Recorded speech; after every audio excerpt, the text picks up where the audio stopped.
જાફરાબાદના હેમાળ ગામના ખેડૂતો હાલ ભારે પરેશાનીનો સામનો કરી રહ્યા છે। ભાવનગર સોમનાથ નેશનલ હાઈવેને અડીને આવેલ ખેડૂતોના વાડી વિસ્તારમાં જવા માટેનો માર્ગ તૂટી જતા ખેડૂતોને ખેતરમાં પહોંચવામાં મુશ્કેલી પડી રહી છે। માહિતી અનુસાર નેશનલ હાઈવે બન્યા બાદ વરસાદી પાણીને કારણે કોઝવે નાળું ધોવાઈ ગયું છે। માર્ગ ઊંચો બનતા વરસાદી પાણી સીધું ખેતરમાં ઘૂસી જાય છે, જેના કારણે પાકને નુકસાન થવાની શક્યતા વધી રહી છે। ખેડૂતોના ખેતરે જવાના માર્ગો તૂટતા તેઓએ તંત્રના અધિકારીઓ સમક્ષ રજૂઆત કરી છે। ખેડૂતોનો આક્ષેપ છે કે નેશનલ હાઈવેના નિર્માણ દરમિયાન યોગ્ય આયોજન ન થવાના કારણે આ પરિસ્થિતિ ઊભી થઈ છે। તો હાલમાં ખેડૂતો તાત્કાલિક માર્ગની મરમ્મત અને વરસાદી પાણીના નિકાલની યોગ્ય વ્યવસ્થાની માંગણી કરી રહ્યા છે।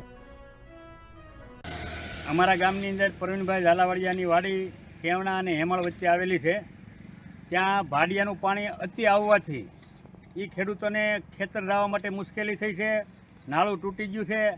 આ નેશનલ હાઈવેવાળાની બેદરકારી અને સાઈડમાં વંડિયું બનાવવી પડે, સાઈડમાં સ્ટોપ આપી અને વ્યવસ્થિત યોજના બનાવી દે, એ બાબતનું કાંઈ પણ ધ્યાન દીધું નથી। તો આ નેશનલવાળા તો એકદમ હાવ નિર્ભર માણસો છે।